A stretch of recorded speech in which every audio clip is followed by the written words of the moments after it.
11 days after buying an abandoned Vermont farmhouse for $2, Brynn Hollister heard one patch of basement concrete ring hollow. Most of the floor answered with a dull thud. This section didn't. Her father's house had already been sold out from under her. This ruin was the only place she had left. Brynn set the rotary hammer against the slab and broke through the concrete. Beneath it lay slate. Under the slate was a dry cavity packed by someone who never meant it to be found. Cash came first, then some silver, bearer certificates, and a handwritten ledger. Brynn kept digging. At the bottom, her flashlight stopped on an unrecorded deed, 40 adjoining acres. In late May of 2025, Brynn Hollister stood in front of a house that nobody in Renwick County had wanted for nearly 40 years. She was 25 years old.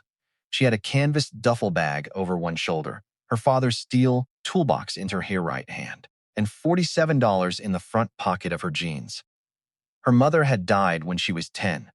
Her father had died 3 months ago after 14 months of her sleeping in a recliner beside his hospital bed, feeding him, washing him, holding his hand through the nights when the morphine was not enough. And the only thing that kept him from screaming was knowing his daughter was still in the room. And her stepmother, the woman her father had married when Brynn was 17, had repaid every one of those nights by selling the house out from under her, packing her life into a single bag, and never once calling to ask where she went. The house in front of her had a porch that had partly collapsed. Saplings, real trees 8 and 10 feet tall, had punched through gaps in the floorboards and grown toward a sky they should never have been able to reach from inside a building. The chimney had lost most of its cap. A family of squirrels had clearly used the kitchen as a personal warehouse for at least one generation. And the smell coming through the open front door was the kind of smell that tells you nothing alive has slept here in a very long time. Brynn had bought this house and the 11 acres it sat on for $2. A single cashier's check. The only bid at a Renwick County tax resale that had failed to attract a buyer at 3 previous offerings. Nobody wanted it, and Brynn Hollister, who had nowhere else to go and nothing left to lose, figured that made 2 of them. If stories about second chances, about families who forget where they came from, and about people who find dignity in the most unlikely places mean something to you, go ahead and like this video and subscribe to the channel. We share a new story like this one every single day. 3 months earlier, Brynn had been living in the house on Custer Lane, the one her father Roy Hollister bought in 1992, the year after he married her mother June. The one where Brynn had taken her first steps across a kitchen floor that Roy had laid himself because he did not trust the contractor to get the corners right. The one where June had sewn lace curtains for the back bedroom window, and Roy had never taken them down. Not once, not in the 15 years after June died of cancer when Brynn was 10. Not even when the fabric had faded to the color of old paper and visitors would sometimes glance at them and look away. Roy raised Brynn alone. He was a machinist by trade and a carpenter by necessity. A man who believed that the only things worth knowing were things you could do with your hands, and he taught his daughter everything.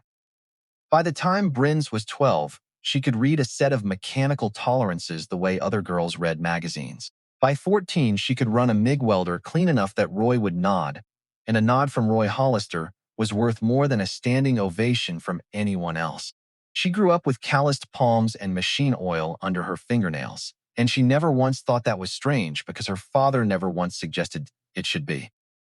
Roy married Marlene Gaffney when Brynn was 17. Marlene was polished where Roy was rough, careful where Roy was blunt, and she came with a son named Todd, who was 20 at the time and had never held a wrench a single day in his life, but always had opinions about how Roy ought to be spending his money. Brynn kept her distance. Marlene was kind enough at first, or at least performed kindness convincingly enough that Roy believed it. And Brynn told herself that if her father was happy, then that was what mattered. Then Roy got sick.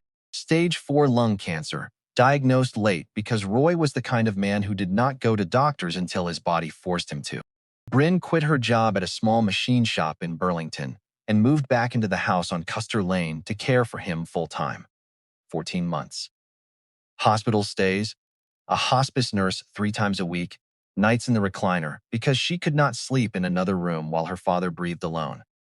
Marlene came by occasionally. She brought flowers once. Todd never showed up at all. And when Roy finally died one night in February in the back bedroom with the lace curtains his first wife had sewn 23 years before, it was Brynn's hand he was holding. Not Marlene's. Not Todd's. After the funeral, Brynn kept the house exactly as it was. Her father's toolbox stayed in the corner of the workshop out back. Her mother's reading glasses stayed on the nightstand beside the bed, where Roy had slept alone for 15 years. Brynn told herself this was not strange. It was just a daughter living in the house where she grew up, surrounded by the people she had loved, even if those people were only objects now. Marlene started coming by every week. She brought groceries. She asked gentle questions about Brynn's sleep, her plans, whether she had thought about what came next. Brynn was grateful and never once suspicious, and when Marlene put two documents in front of her one afternoon and explained that they were just precautions, Brynn signed them without reading every line. A financial power of attorney giving Marlene authority over Brynn's bank accounts and property. A healthcare directive naming Marlene as her agent. Just in case, Marlene said. So things will be easier if something happens. You have been through so much, sweetheart. Let me carry some of this for you. Brynn signed because she trusted the only mother figure she had left. The way a girl who lost her real mother at 10 trusts the woman who sat in her mother's chair and slept in her mother's bed and promised her father she would take care of things. It took less than 4 months for just in case to become it is already decided. Marlene arrived on a Tuesday in March with a folder of paperwork and a real estate agent's business card clipped to the front. The house on Custer Lane had been listed. A buyer was interested. She had already prepared the sale authorization. She walked Brynn through signing it that same afternoon, in the same quiet, practical voice she had used for the power of attorney, as though this were simply a form that needed handling. Not the only home Brynn had ever known. She had found Brynn a lovely apartment. 1 bedroom above a pharmacy in Burlington, 20 minutes from Marlene's own house. Somewhere, she said, where someone can keep an eye on you. I do not need anyone keeping an eye on me, Brynn said. Sweetheart, you are 25 and you have been through a trauma. You are living alone in a 4-bedroom house. It does not make sense anymore. It made sense yesterday. Yesterday I had not found a buyer. Brynn remembered looking at her stepmother, gray blazer, checking her phone twice while she spoke, and not recognizing the woman who had once brought flowers to a dying man's bedside. She asked Marlene quietly whether this was really about her well-being or about the money the house would bring. Marlene did not answer. She said that the closing was in 3 weeks and that movers would come Saturday. And then Todd walked in. He had not been to the house since the funeral, had not called, had not written, had not once asked how Brynn was managing alone with a dead father and a life that had collapsed around her. But here he was, tape measure in hand, walking through the living room, measuring the windows, leaning into the hallway and telling Marlene which walls could be opened up. Right in front of Brynn, as though she were a piece of furniture that the movers would handle on Saturday along with everything else. Brynn understood then. Todd was moving in, into her father's house, into the rooms where Roy had taught her to read blueprints, and June had sewn curtains, and Brynn had held her father's hand while he died. Todd Gaffney, who had never built anything with his hands in his entire life, was going to renovate the house that Roy Hollister built, and Marlene was going to let him. Because the power of attorney Brynn had signed in trust gave Marlene every legal right to make it happen. Brynn packed 1 bag. She took her father's toolbox from the workshop. She left behind her mother's reading glasses, June's curtains, the recliner she had slept in for 14 months, and 25 years of a life that had apparently become easier without her in it. One thing she did not leave behind. In the weeks before Marlene brought the folder, Brynn had quietly moved $2,800 into a credit union account. Marlene did not know about. It was the money Roy had set aside in a separate account, the one he had mentioned to Brynn once and never again, and Brynn had transferred it on an instinct she could not explain at the time. It was the only thing in her life that Marlene had not been able to put a price on and sell.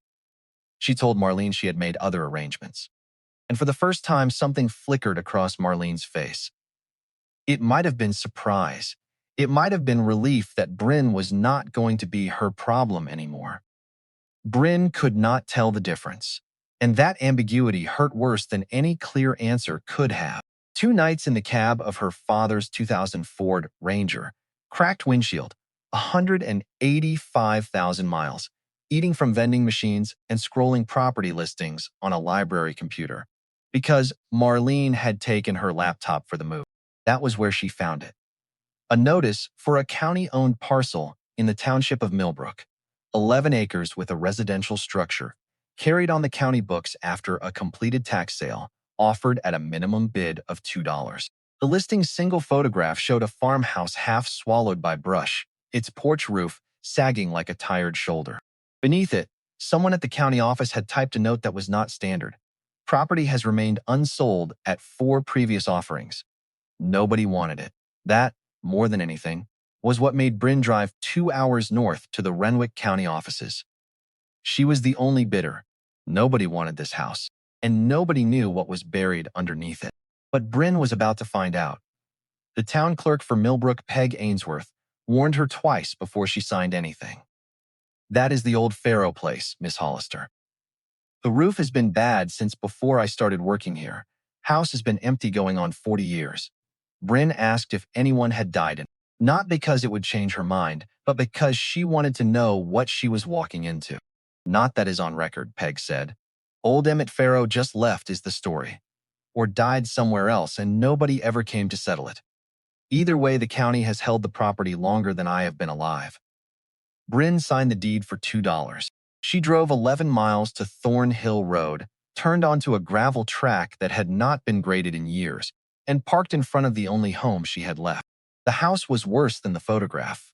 But Brynn, daughter of a machinist and carpenter, raised in a workshop before she could tie her shoes, knew the difference between a house that was dying and a house that had simply been left alone. The floor joists were solid oak. The fieldstone foundation was dry laid but tight.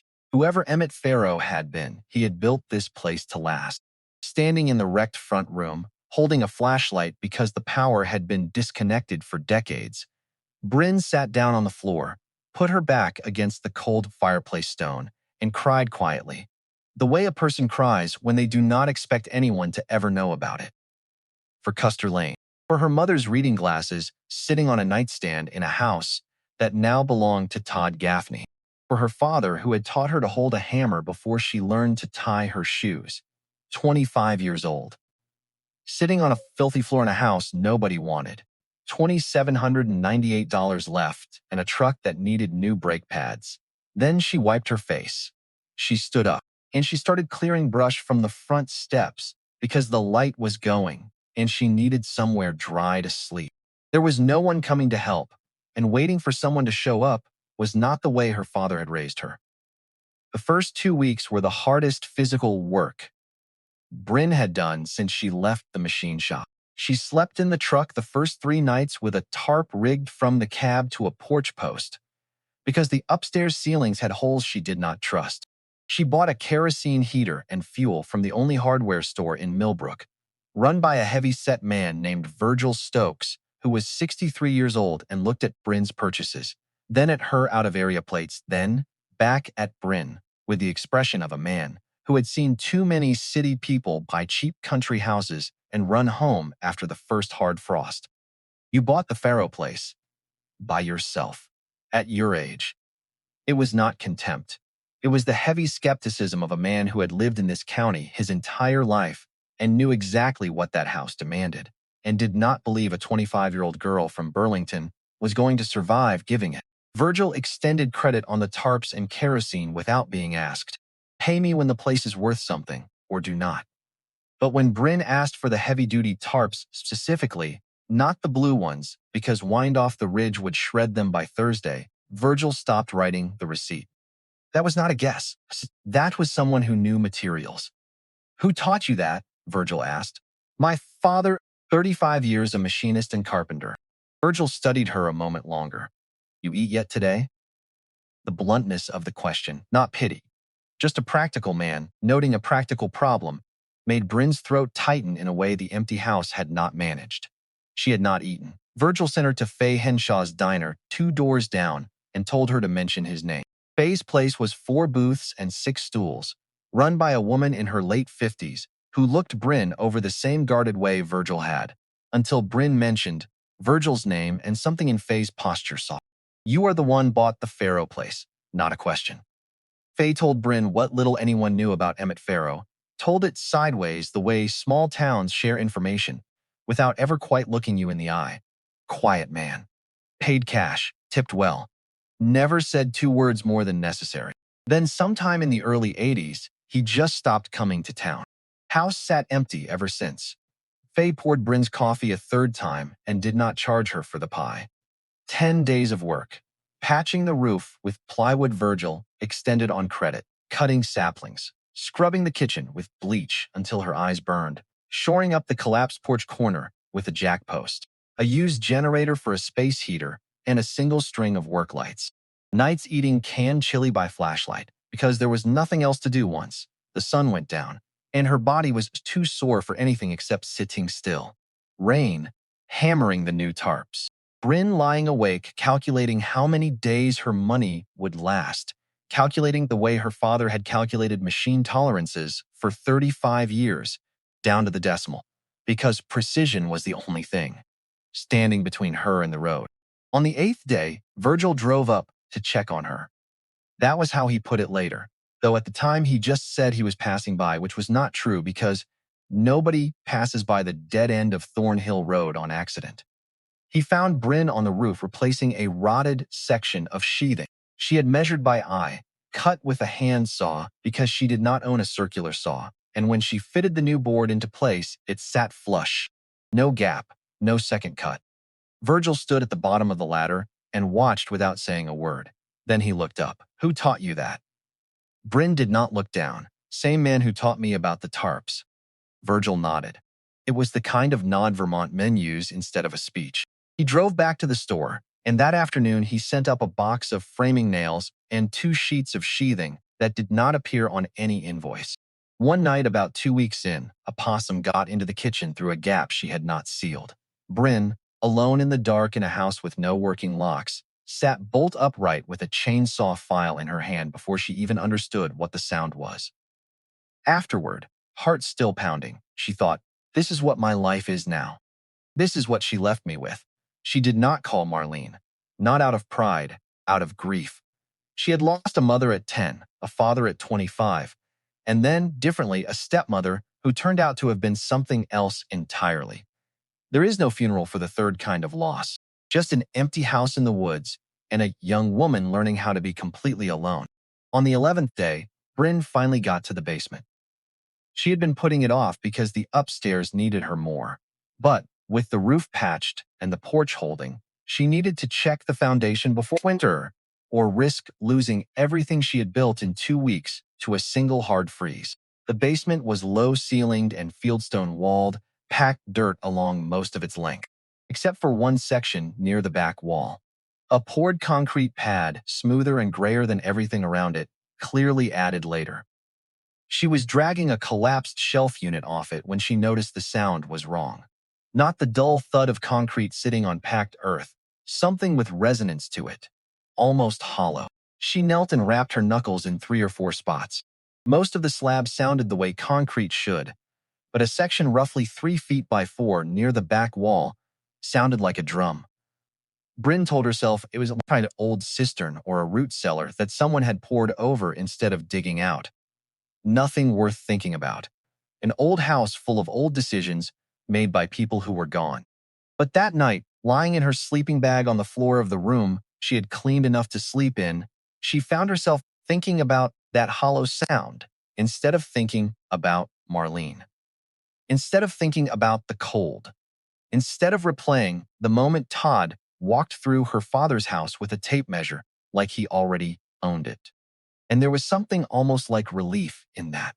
Something almost like the first breath after being underwater too long. Stay with this story, because what Brynn is about to find underneath that basement floor will not just change her life. It will rewrite the history of an entire town. The next morning, Brynn bought a rotary hammer drill from Virgil on credit. She did not explain what it was for. Virg did not ask. He just set the tool on the counter and said, "Do not drill through anything you will regret," which was Virgil's way of saying he knew exactly why a woman clearing a 40-year-old basement might suddenly need a piece of equipment that could break through concrete. It took most of a day to get through the hollow section, working carefully a few inches at a time, because Brynn did not know what was underneath. And the last thing she could afford was to destroy whatever she found before she understood what it was. The dust rose in clouds that turned the basement air white. She worked with a bandana over her mouth and her father's safety glasses on her face. And when the final chunk of concrete gave way and fell into darkness below the slab, Brynn knelt at the edge and pointed her flashlight down. What she found was not a cistern. It was a wooden frame, roughly the size of a steamer trunk, set into the dry earth below the slab and capped with a thick piece of slate that had been sealed and concealed with obvious care. Someone had put this here on purpose. Someone had poured concrete over it on purpose, and someone had walked away and never come back. The slate had a rope handle drilled into it, rotted to almost nothing after 4 decades. Brynn worked it loose with a pry bar, lifting carefully because the stone was heavy and the frame beneath it was old.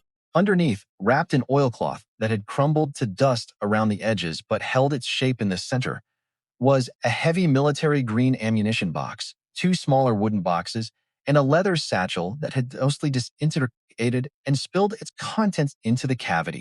The cavity itself, against all odds, had stayed dry. Brynn opened the ammunition box first.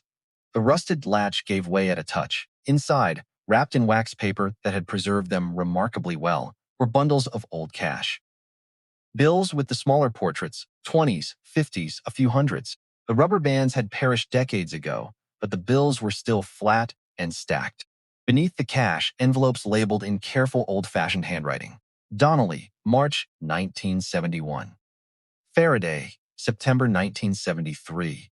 Whitcomb, January 1976.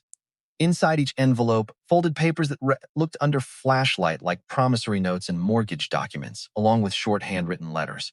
The smaller wooden boxes held silver dollars, Morgan dollars and peace dollars, dozens of them, heavy in her palm, the kind of coins Brynn had seen behind glass at antique shops, but never held.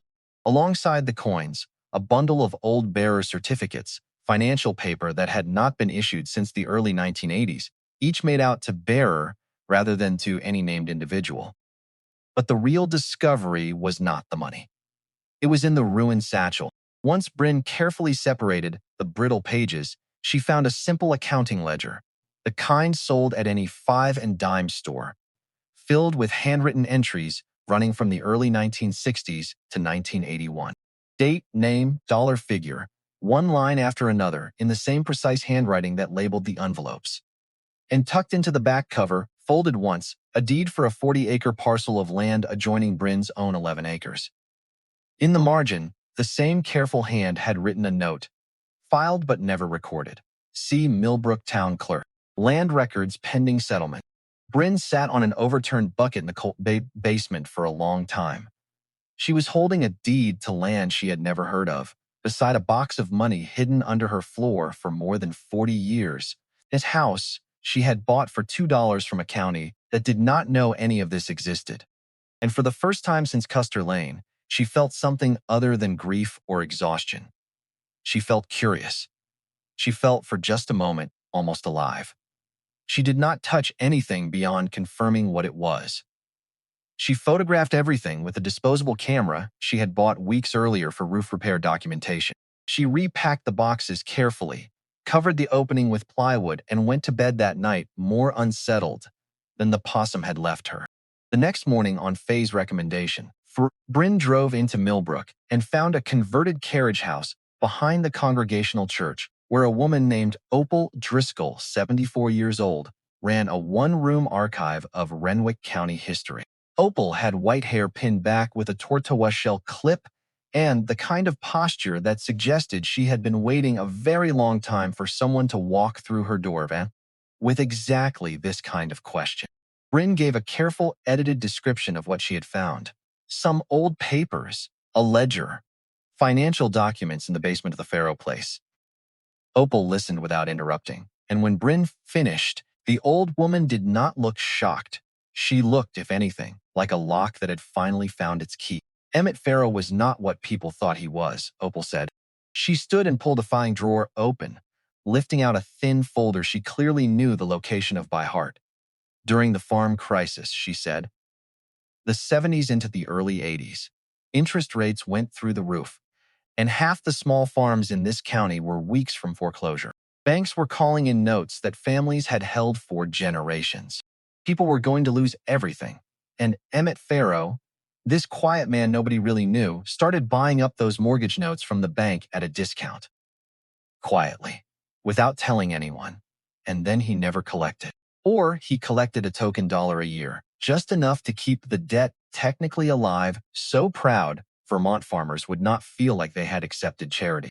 Opal opened the folder and took out a single envelope, yellowed and soft with age. My own family, she said. The Faradays out on Stone Creek Road. We would have lost our farm in '73 if our mortgage note had not quietly changed hands. My father did not find out it was Farrow until years later when Emmett sent him a letter forgiving the entire balance. The year before he disappeared, she held the envelope out so Brynn could see the handwriting on the front. It matched the ledger exactly. He did more than buy debt, Opal continued. He hired people to fix barns, replace roofs, repair wells for the families who were struggling. Then he sent invoices for $0 through the mail, with a note that read, paid by a friend. Nobody knew who the friend was, not for years. Brynn thought of the envelopes in the ammunition box. Donnelly, Faraday, Whitcomb. Names from the ledger, names from the county. Where did he get the money? Brynn asked. Nobody really knows. Some say an inheritance from an uncle in shipping down in Boston. That Farrow came up here to get away from his family and quietly gave most of it away, one farm at a time, while living like a man who had nothing. Then one day he just stopped. Stopped coming to town. Stopped everything. No death certificate on file in this county. No will. He simply was not anymore. And the 40 acres, Brynn asked carefully. Opal's eyebrows went up. Brynn brought the ledger back the following morning. Opal set it on the reading table in the archive and opened it to the first page. And for a long time, she did not speak. She ran her finger down the column of names the way a person touches something sacred. And when she reached the entry for Faraday, September 1973, she stopped and pressed her palm flat against the page as though she could feel the hand that had written it 40 years before. I knew some of these people, Opal said quietly. The Donnellys lost their dairy operation in '71. I always wondered how they managed to hold on to the house. Now I know. She turned the page, and the Whitcombs and the Sullivans on the back road. Half the families still farming in this county are here because of entries in this book, and not one of them knew the full story. She counted the names. 23 families. 23 mortgage notes purchased over nearly 20 years. Every single one of them either forgiven outright or reduced to a token payment that amounted to the same thing. This is not just a ledger, Opal said. This is the financial history of Renwick County, written by a man who never wanted anyone to read it. It took less than a day for Opal and Peg Ainsworth, working together, to confirm that the 40-acre parcel had been purchased by Emmett Farrow in 1968. The deed was signed and notarized but never formally recorded at the town office because an $11 recording fee had never been paid. The land had sat in legal limbo for nearly 60 years. Peg spread photocopied plat maps across the counter and explained that the county transfer deed Brynn had signed included standard boilerplate language covering all appurtenant and adjoining lands held by the grantor at time of original conveyance, recorded or unrecorded. That clause was in almost every county deed and almost never meant anything because nobody ever found an unrecorded deed in their basement.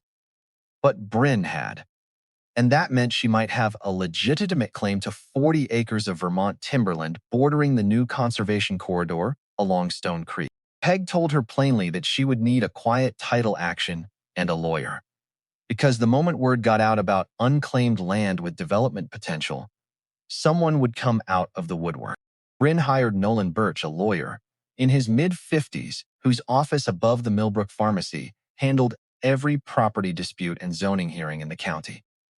Birch looked over the deed, the ledger, and Brynn's photographs, and sat quietly for a long moment before he spoke. The 40 acres were worth somewhere between $60,000 and $90,000, given the timber and the conservation border. The cash and silver totaled roughly $8,000 to $10,000. The bearer certificates, once authenticated, could add another $18,000 to $20,000. The savings bonds were in Farrow's name and would need to go through estate proceedings.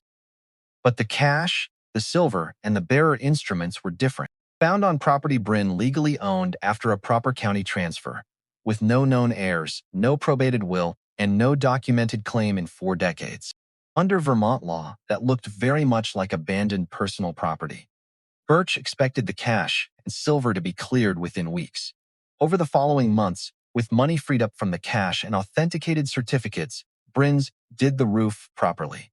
Real shingles, new flashing, a rebuilt chimney cap. She had the house rewired by a hired electrician, replaced the well pump, and rebuilt the porch with proper footings. By early autumn, the house had a sound roof, working lights, hot water, and smoke rising steady from a chimney that had been cold since before most of the town's residents were born. And she started, almost without planning it, doing on a small scale what Emmett Farrow had once done on a large one. She fixed Virgil's delivery truck for the cost of parts, after he mentioned it had been running rough. She rebuilt Faye's front steps in exchange for meals, and when 81-year-old Mr. Boone's cast iron wood stove cracked in October, and he could not afford a replacement before the first freeze, Brynn spent 3 days at his farmhouse at the end of Thornhill Road, re-welding the firebox at no charge. Boone was a Korean War veteran who lived alone and spoke in sentences so short they barely qualified as language. He did not thank Brynn directly, but each morning she arrived to work on the stove, there was a thermos of hot coffee and a plate of oatmeal cookies set beside her tools. The first day she thought it was coincidence. The second day she understood it was courtesy. The third day, when she found the plate waiting in exactly the same spot with exactly the same number of cookies, she understood it was the only vocabulary Boone had left for expressing what he meant, and it was more articulate than most speeches she had heard. On the last day, Boone stood in his doorway while Brynn packed up her gear. He watched her for a moment, then said, "Your father taught you well." Brynn asked how he knew about her father, then remembered she was living in a town of 600 people. Boone continued, "You remind me of a kid in my squad at Chosin. Never complained. Just did the work and sat quiet after." A hand-painted sign appeared at the end of Brynn's driveway that week. Virgil's work, not hers.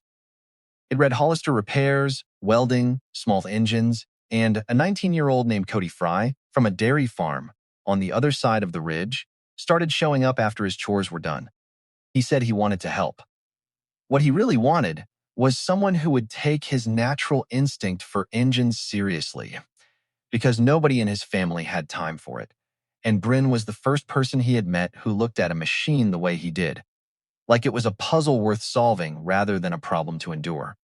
If you are enjoying this story, take a moment and subscribe. And tell us in the comments, have you ever known someone like Emmett Farrow? Someone who helped without ever asking to be remembered for it. Then the newspaper ran the story. The Renwick Courier printed it in their weekend edition. Hidden vault found in long-abandoned Millbrook farmhouse reveals local benefactor's secret history. There was a photograph of Brynn standing in front of the rebuilt porch, and the article told the whole story: the tax sale, the ammunition box, the ledger, the 40 acres, and the quiet legacy of a man named Emmett Farrow, who had saved half the farms in the county without anyone fully knowing it. Within 10 days, 3 letters arrived at Brennan's mailbox on Thornhill Road.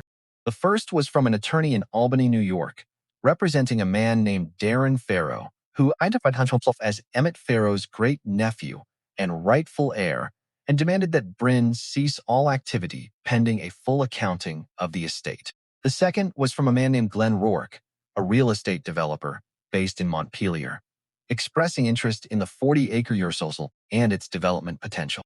The third was from Marlene. 3 letters. Three people who wanted what Brynn had found, and she had one small-town lawyer and a house she bought for $2. Darren Farrow did not wait for the courts. He drove from Albany to Millbrook in a rented sedan, 45 years old, wearing a sport coat that did not belong in a town where the nicest jacket most men owned was their funeral suit. He walked into Faye's diner and asked for directions to Thornhill Road. Faye poured him coffee and told him she did not give directions to people she did not know. Darren found the house anyway. Brynn was in the side yard working on a neighbor's lawnmower engine when the sedan pulled up. She wiped her hands and walked to the driveway. He was polite, the kind of polite that costs money to learn. "Miss Hollister, I do not want to turn this into a dispute, but Emmett Farrow is my great-uncle. That property and everything found on it belongs to my family." Brynn looked at him steadily. "Have you ever visited him? Ever in your life?" Darren did not answer. "He lived alone on this ridge, and one day he disappeared," Brynn said, "and nobody from his family came looking. Not in 40 years. I have been here 3 months, and I have already put a new roof on the house he built." Darren left. But he did not leave Millbrook. He went back to Faye's diner and sat in a booth and talked to anyone who would listen, asking people whether they really knew this girl, whether they were sure she was not running some kind of scheme, whether it did not seem strange that a 25-year-old from Burlington had just happened to buy the one house in the county with a vault full of cash underneath it. Faye told Brynn that evening. "He is asking people if you are a con artist," she said. "That is what he is doing." Brynn felt the ground shift under her. Not the legal threat. She had Birch for that. It was the idea that the community she had spent months earning her way into could be turned against her by a man in a sport coat who had never held a wrench. The next morning, Brynn drove to Boone's place to check on the stove she had welded. The firebox was holding fine, but she wanted to inspect the flue gasket before the deep cold set in. Boone watched her work without speaking for most of an hour, which was normal, and then he said something that was not. "I hear some fellow in a fancy jacket has been asking questions about you at the diner." Brynn did not look up from the gasket. She nodded. Boone was quiet a moment longer. Then he said, "People who show up after the work is done are not the kind worth worrying about. The ones who showed up while the work was still happening, those are the ones who matter. And you showed up to my house in October when nobody else did." He did not say anything more. He did not need to. Brynn finished the inspection, packed her tools, and drove home feeling something she had not expected. Not confidence exactly, but the knowledge that at least one person in this town would not be talked out of what he had seen with his own eyes by a stranger in a rented sedan. Glenn Rourke was a different kind of threat. He did not come to Brynn at all. He went to Peg Ainsworth at the town office and offered to help the county sort out the unrecorded land issue, which was his way of saying he wanted to get his hands on the 40 acres before Brynn's quiet title action went through. Rourke had been watching the land along Stone Creek for years, waiting for an opportunity. 40 unrecorded acres bordering conservation land was exactly the kind of parcel a resort developer dreams about. Peg told Brynn plainly, "Someone is asking about the 40 acres. I cannot tell you who, but you should talk to Nolan Birch soon." That night, alone in the workshop, Brynn sat on the floor, with her father's toolbox open in front of her. 3 threats at once. A legal challenge from a man who might or might not be related to Emmett Farrow. A developer circling the land. And somewhere in Burlington, a stepmother who had already proven she knew how to take everything Brynn had. She was 25 years old. She had no law degree. She had no experience with disputes or developers, or anyone who fought with paper instead of tools.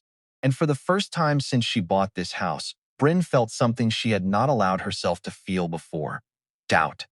Not about the house, not about the work, about herself, whether she was a grown woman building a life or a kid playing house in someone else's ruin. Whether every man in a sport coat or a developer's polo shirt would always be able to walk into her town and undo what she had built with her hands, because hands were not enough when the fight moved to courtrooms and county records. And legal language she did not speak. She reached into the toolbox, and her fingers found something wedged beneath the bottom tray. A scrap of paper, folded once. Her father's handwriting, blocky and sure. "Measure twice, Cut once. Never let anyone tell you that you do not know what you are doing. It was not a letter, not a message. It was just a note Roy Hollister had written for himself once, probably taped to the wall of his shop, then pulled down and stuffed into the toolbox when the house on Custer Lane was sold. He had not written it for Brynn. He had not known she would ever read it. But she read it now, in a cold workshop on a November night, and it was enough. Not to erase the doubt, just to keep it from winning. She closed the toolbox, stood up, and the next morning she called Birch. If you have been following Brynn's story this far, go ahead and subscribe, because what happens next is the part I have been waiting to tell you. Brynn did not open Marlene's letter for 2 days. She left it on the kitchen table beside a mug of cold coffee and walked past it 6 times before she finally sat down and unfolded the 3 handwritten pages. The letter began the way manipulation always begins, with tenderness. Brynn, sweetheart, I saw the article in the Courier, and I have been thinking about you so much. Marlene wrote that she was relieved to know Brynn was safe, that she understood the apartment situation had not been right, that with this discovery there were probably legal and financial complexities, and she would hate for Brynn to navigate that alone at her age. She could come up and help sort through things, like old times. The final paragraph said Marlene had spoken with an attorney who specialized in asset guardianship to understand the landscape about options for managing significant new assets when there are questions about an individual's capacity to handle them. This is not about control, Brynn. I just want what is best for you. Brynn brought the letter to Birch the next morning. She used the words questions about capacity, Birch said. That is what it says. Has anyone, a doctor, a professional, ever questioned your mental capacity? No. I was her caregiver for 14 months. I managed every medication, every appointment, every insurance form my father needed. Nobody has ever questioned whether I can think clearly. Birch's posture changed. Something tightened in it, the way a machine tightens when a bearing is running just slightly out of true. Bring me the power of attorney paperwork. Today, one phone call confirmed what Brynn already feared. The financial power of attorney she had signed for Marlene had never been revoked. Brynn had moved the money and left, but she had never undone the document itself, which meant that legally, Marlene still had authority over Brynn's financial affairs. And now there was a public newspaper article announcing that Brynn had recovered significant assets.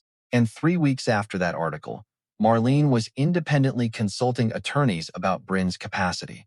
Birch prepared a written revocation that afternoon, had Brynn sign it, and sent certified copies to Marlene's address and to Brynn's credit union. The authority was gone, but it was what came next that changed the shape of everything. 1 week after Marlene's letter, Todd Gaffney showed up in Millbrook. He did not go to Brynn's house. He went to the one bar in town, bought a round, asked friendly questions about the county and the land market. Then he drove to a motel in the next town over and met with Glenn Rourke. Peg Ainsworth happened to see Todd's car parked in the same lot as Rourke's company truck when she drove past on her way home from a town board meeting. She mentioned it to Faye. Faye mentioned it to Virgil. Virgil was behind the counter when Todd walked into the hardware store the next afternoon asking to buy a topographic map of the Millbrook area. Virgil looked at him for a long 5 seconds before he spoke. The girl who owns that house bought it for $2 and fixed it with her own 2 hands. I watched her cut a piece of sheathing by eye and fit it so clean. There was not a hair of daylight showing. I do not know who you are, but if you came here because of money, you are in the wrong town. Todd smiled the way people smile when they think politeness is the same thing as weakness, and he left without the map. Virgil locked the front door, walked to the back office, and called Brynn. That same week, Nolan Birch pulled a thread that unraveled everything. Court records showed that Darren Farrow's Albany attorney and Glenn Rourke had worked together on a real estate deal in the Adirondacks 3 years earlier. It was not a coincidence. Darren Farrow had no sentimental attachment to Emmett Farrow's legacy. He was not a grieving nephew searching for his family's history. He was a legal front. His pattern was simple. Wait for a news story about unclaimed property, assert a family connection, file a claim, and hope the current owner would settle out of court rather than fight. He had tried it twice before in 2 other states, Both claims had been dismissed. Darren's great-nephew claim was not a family reunion. It was a real estate deal wearing a dead man's name. Birch told Brynn in his office the next morning. He laid the court records on the desk between them and let her read. Brynn sat in the chair across from Birch, with a wrench still in her back pocket from the engine she had been working on when she drove into town. She looked at the records for a long time. Then she said quietly, "My father used to say, measure twice, cut once. I have done my measuring." Birch nodded. "Then let us cut." 3 days before Christmas, a silver SUV turned off Thornhill Road and parked beside Brynn's truck. Cody Fry was in the workshop that afternoon helping Brynn straighten a bent axle shaft from a neighbor's tractor. He glanced through the window at the unfamiliar vehicle, then looked at Brynn's face, and something in what he saw made him set down his tools without a word. "I should head home, Miss Hollister." "Tell my mom," I said. Hulfa. It was not true. Cody's mother and Brynn had never met. But Brynn understood it for what it was. The boy was giving her room for whatever was about to happen, the way her father used to step out of the shop when a customer came in with bad news. Cody pulled on his jacket and walked out the side door, and Brynn heard his truck start and pull away before the driver of the SUV had even opened her door. Marlene stepped out in a wool coat that looked like it cost more than everything Brynn owned combined. For a moment, she just stood there in the cold December air, looking at the house.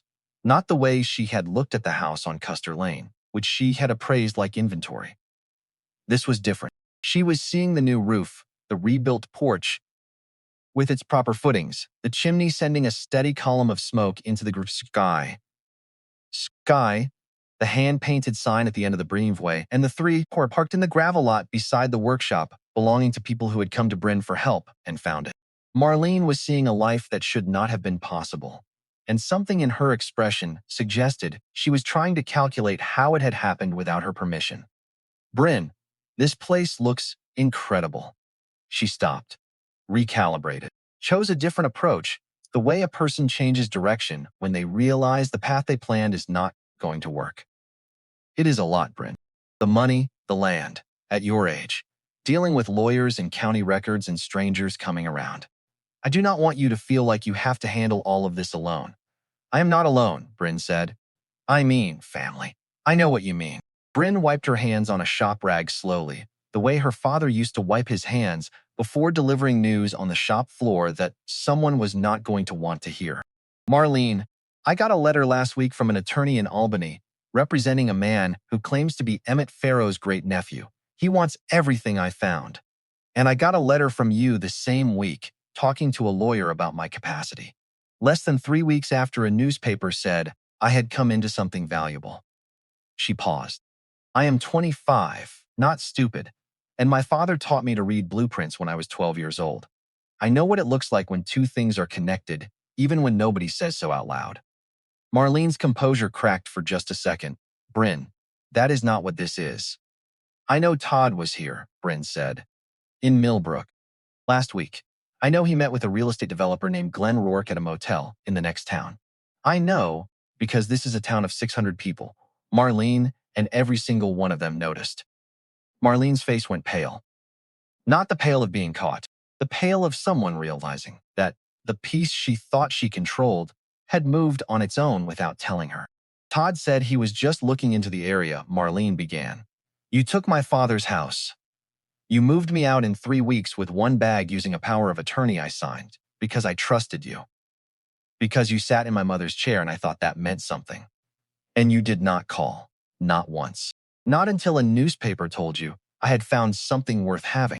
Brynn kept her voice level. She did not raise it. She did not need to. The steadiness itself carried more weight than shouting ever could. "I revoked that power of attorney. My lawyer sent the paperwork to you and to my bank before your letter even arrived. So whatever that guardianship attorney told you about options for managing my assets, you can tell them it is finished. There is nothing of mine left for anyone to manage. There has not been since the day you packed my life into one bag and handed my father's house to your son." "I am your stepmother," Marlene said, and this time her voice broke. It cracked open the way a voice cracks when the person behind it hits something real underneath all the performance. and the sound that comes out is not planned or practiced, but raw. Brynn watched it happen and believed the break was genuine. She believed Marlene felt something in that moment that was close to actual pain. But she no longer trusted what that pain meant, whether it was grief for what she had done or grief for what she had lost access to. "You are," Brynn said, more quietly now.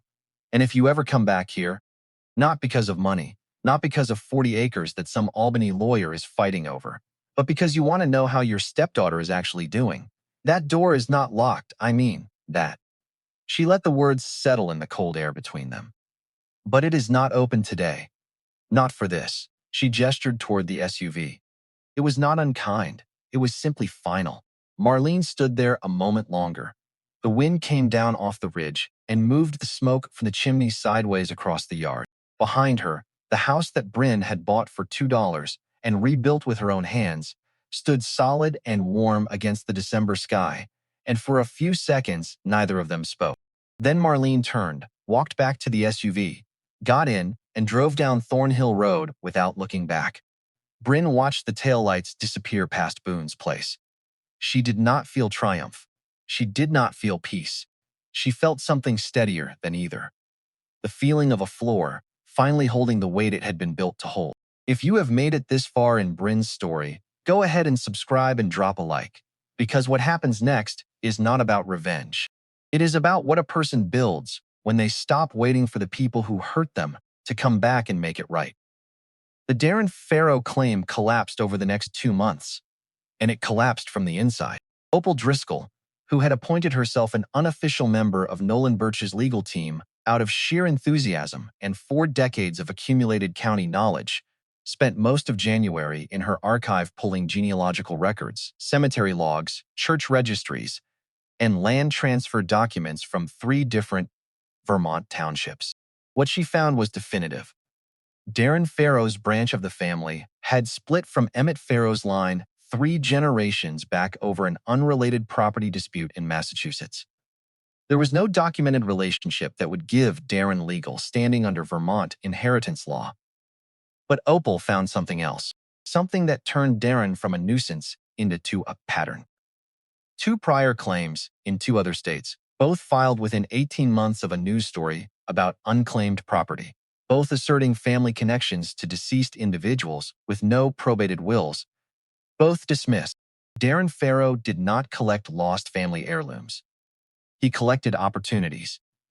He waited for someone else to do the hard work of finding something valuable, then showed up with a lawyer and a family tree, and enough legal paperwork to make settling out of court seem cheaper than fighting.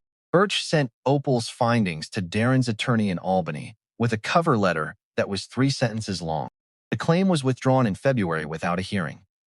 Rourke was harder to shake. He did not file a claim. He did not threaten. He simply did not go away. In early March, he made his final play. He drove to Brynn's house on a Tuesday morning and stood in the driveway with his hands in his jacket pockets and a number ready. $120,000, he said, for the 40 acres. That is double what it appraises for. You are 25 years old, Miss Hollister. That is more money than most people in this county will see in a decade. Brynn was splitting firewood beside the workshop when he pulled up. She set the maul head down on the chopping block and looked at him. Emmett Farrow held that land his entire life and never sold it to anyone. He had a reason for that, even if he never said what it was. I am not smarter than he was, and I am not going to pretend I know better. Rourke shifted his weight. He was not used to hearing no from someone who could clearly use the money. Think about what you could do with $120,000. I am thinking about what he did with it, Brynn said. He gave it away. 1 farm at a time, and the land he kept. Rourke drove back to the town office and tried one more angle. He suggested to Peg Ainsworth that the county might want to review the quiet title proceedings for irregularities, given the unusual circumstances of the original transfer. It was not a threat. It was the kind of pressure that works on small-town officials who do not want trouble. Peg Ainsworth looked at him across the counter, the way she had looked at every person who had ever tried to push her around in 20 years of public service. She said, the proceedings were conducted according to Vermont statute. I know because I prepared the paperwork myself. Is there anything else you need from this office, Mr. Rourke? Rourke left Millbrook that afternoon. He did not come back. The quiet title action on the 40 acres was granted that spring. Brynn Hollister now owned, free and clear, 51 acres on Thornhill Road. A farmhouse restored enough to feel like it was breathing again. A workshop that hummed with tools and purpose, and a small but growing reputation as the woman who had found Emmett Farrow's secret and, in her own quiet way, kept doing what Farrow had done. By early summer, the barn had a new roof of its own, paid for from timber rights, on a portion of the 40 acres that Brynn, after long conversations with Birch and the County Conservation Board, placed under permanent easement rather than sell. Emmett held onto that land for a reason, she told the board. I do not know what it was, and I am not going to guess. I just want it to stay woods. The day the easement was signed, Faye drove up Thornhill Road with a cast-iron Dutch oven full of beef stew in the back of her station wagon and enough cornbread to feed a crew that did not exist yet. She set it on the workbench and said, "You are going to need help with that barn roof, and help does not come on an empty stomach." By the end of the week, Virgil had organized a work crew of 7 men and 2 women from across the township, none of whom Brynn had asked, and all of whom showed up at 7 in the morning with their own tools. The barn roof went up in 4 days. Faye fed every one of them. The rest of the barn became, with Cody's help and Virgil's tools and donated equipment from half the county, a proper working shop. One warm evening in April, while they were reassembling a tractor transmission on the new workbench, Cody asked the question Brynn had been expecting since March. Why did you not take the $120,000? Brynn wiped her hands and sat on the edge of the bench. When I was 14, she said, a company offered to buy my father's workshop. Good money. Enough to pay off the house. My father looked at the man who made the offer and said, "You are buying the building. But you cannot buy what happens inside it. That is not for sale." The man left, and my father went back to work and never mentioned it again. She picked up a socket wrench and turned it in her hand. I did not understand it then. I do now. Cody nodded slowly. Then he picked up his own wrench and went back to the transmission.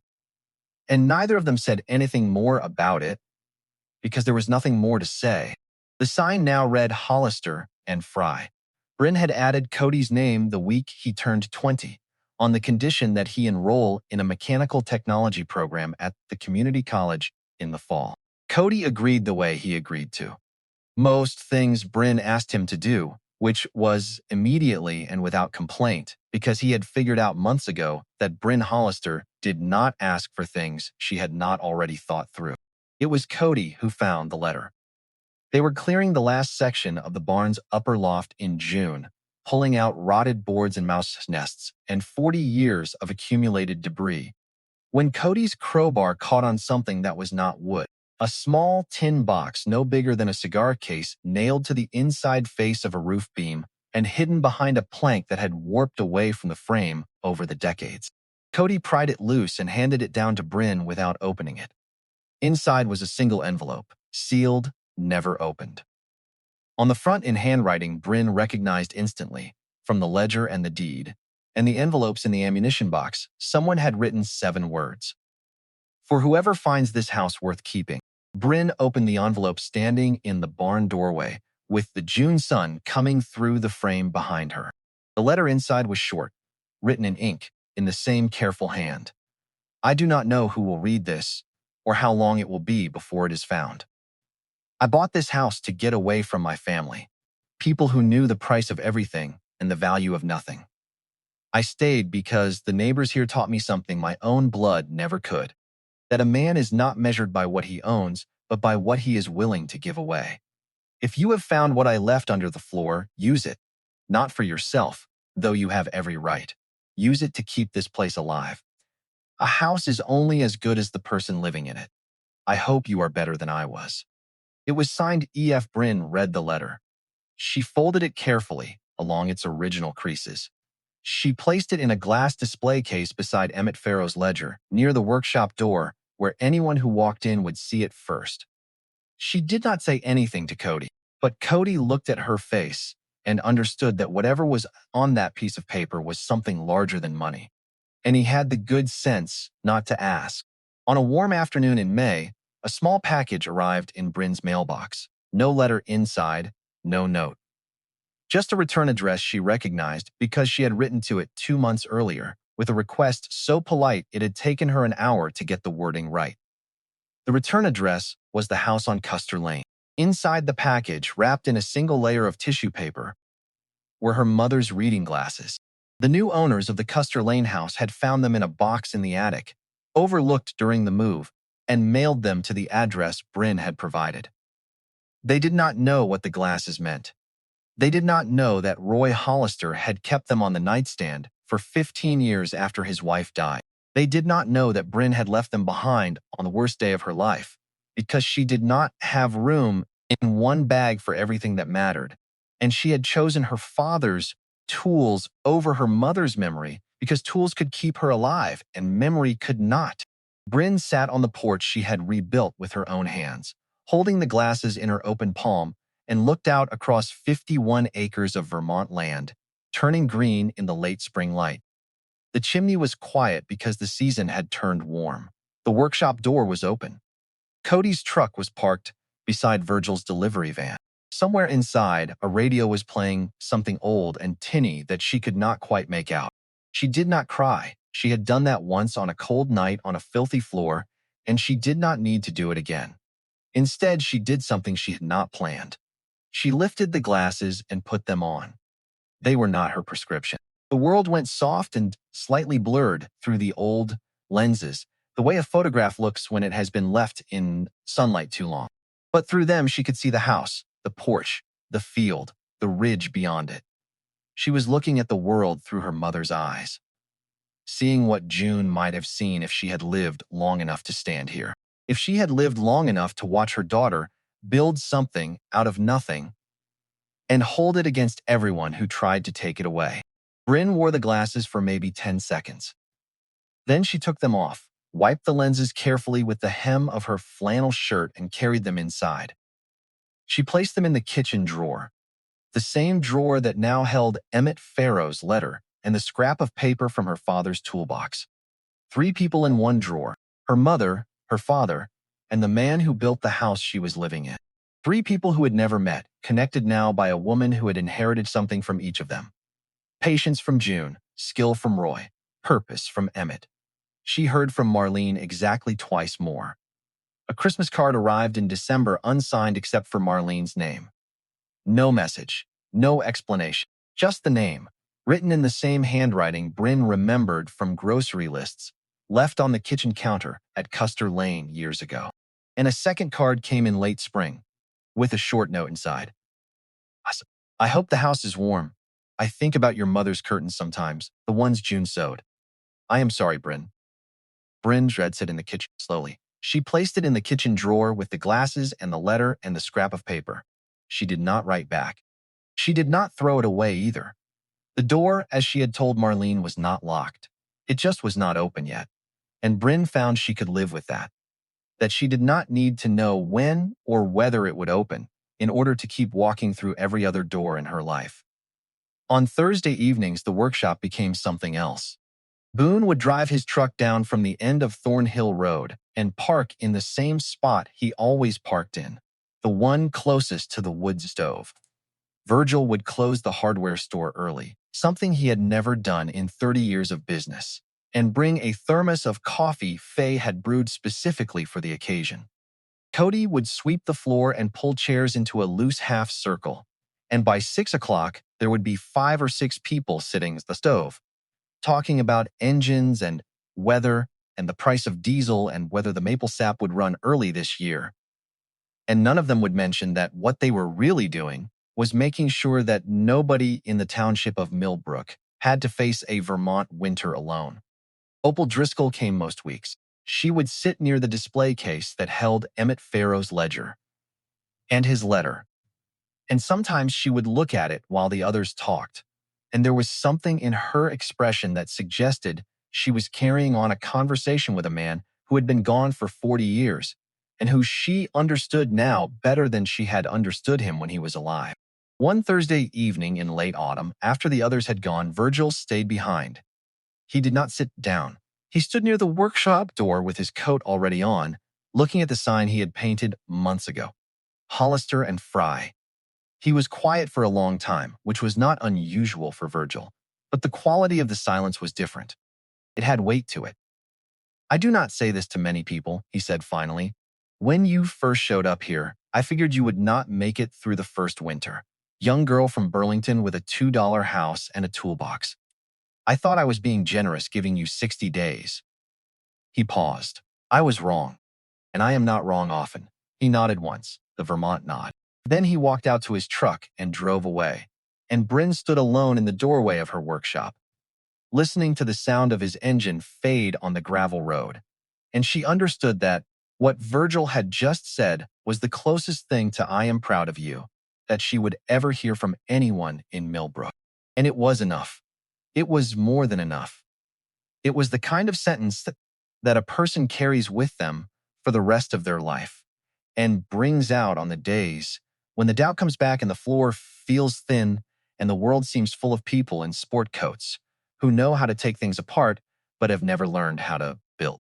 Brynn hung Emmett Farrow's ledger in the glass case beside the workshop door.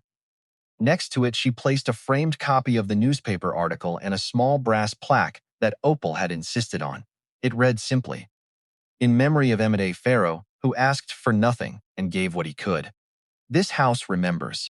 And for the first time in 2 years, Brynn Hollister found that she did not need that door to be open in order to feel. Every morning she woke up on Thornhill Road like a woman who had finally, at 25, come home. Not to a place she had been given, not to a place she had bought, to a place she had earned with her hands, one board at a time, one repair at a time, one cold night at a time, until the house and the woman holding it up became the same thing, built to last. Standing quiet, asking for nothing, and giving what she could. If this story stayed with you, take a moment to like the video and leave a comment. We would love to know where you are watching from, or which part of Brynn's story hit you the hardest.